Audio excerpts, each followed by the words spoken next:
Good morning friends.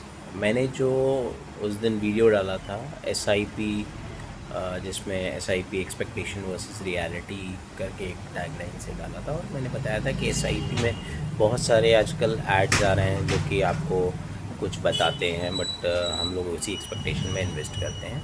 तो कई सारे लोगों ने मुझसे पूछा कि क्या हमको एसआईपी में इन्वेस्ट नहीं करना चाहिए या हमको इससे बच के रहना चाहिए। तो मैं सबसे ये बोलना चाहूँगा कि एसआईपी एक अच्छी चीज़ है, एसआईपी बुरा नहीं है, बट हाँ, आप जिस एक्सपेक्टेशन से आप उसको इन्वेस्ट कर रहे हैं तो थोड़ा धरातल पे रहते हुए चीज़ों को देखें और फिर इन्वेस्ट करें। ये इन्वेस्टमेंट तो ज़रूरी है, इन्वेस्टमेंट तो करना है, चाहे जिस भी तरीके से आप करें, क्योंकि सेविंग करके रखेंगे तो हमारे आगे के लिए फ़ायदेमंद है। तो इन्वेस्टमेंट के तरीक़ों में थोड़ा-सा बदलाव अगर आप करते हैं तो आपको बहुत अच्छा रहेगा। जैसे कि सबसे पहला इन्वेस्टमेंट का जो तरीका होता है वो ये होता है कि आप इन्वेस्टमेंट अगर जैसे आपने सबसे पहले करना है तो हेल्थ इंश्योरेंस, क्योंकि अगर आपने अपनी हेल्थ में इन्वेस्ट किया है that is the best thing. क्योंकि कोई भी तबीयत ख़राब किसी की भी हो सकती है, कुछ भी एक्सीडेंट, कुछ कोई भी ऐसी चीज़ किसी के समय किसी के साथ भी हो सकता है।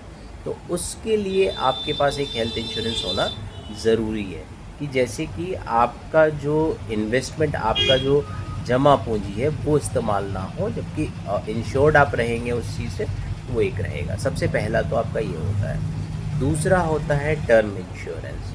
टर्म इंश्योरेंस आपके लिए उतना ज़रूरी नहीं है, बट आपके ऊपर डिपेंडेंट लोग जो फैमिली होते हैं उनके लिए।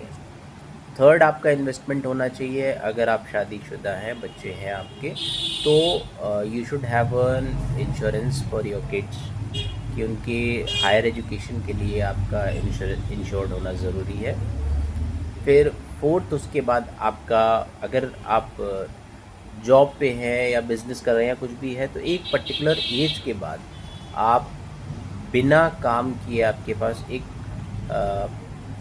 पैसा आता रहना चाहिए, जिसको हम लोग सिस्टमिक विड्रॉल प्लान कहते हैं। लेकिन सिस्टमिक विड्रॉल प्लान के लिए first you have to invest, कि आप एक अलग से, जिसको हम लोग एक पेंशन प्लान के रूप में आप देख सकते हैं, तो वो आपके ऊपर है, आप कैसे करना चाहते हैं।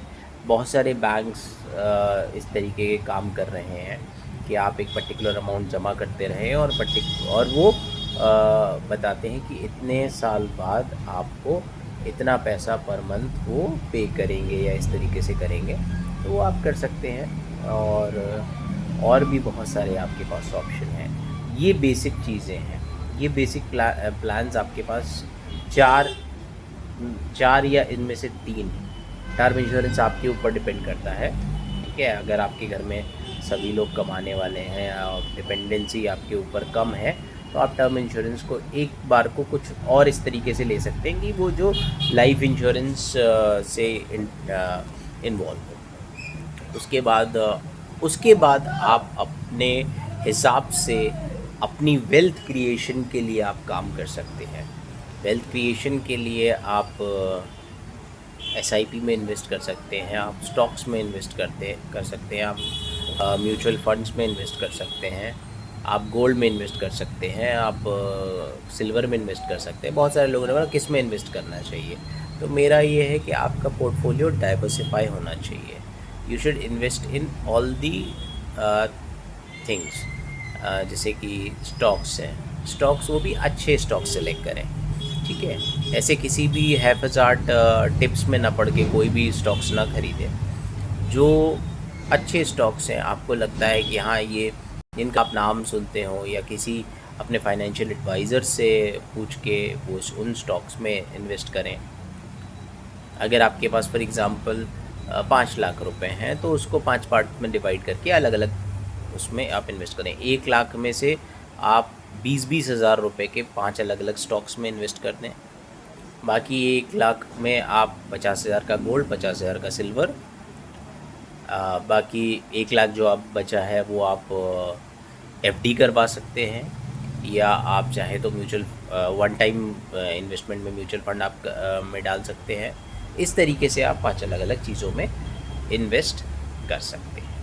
तो मेरा सजेशन यही है कि इन्वेस्टमेंट ज़रूरी है, बट आपका जो एक्सपेक्टेशन होता है, आप जो ऐड देखते हैं और ये सब करते हैं, वो उसको देखते हुए आप इन्वेस्ट मत कीजिए।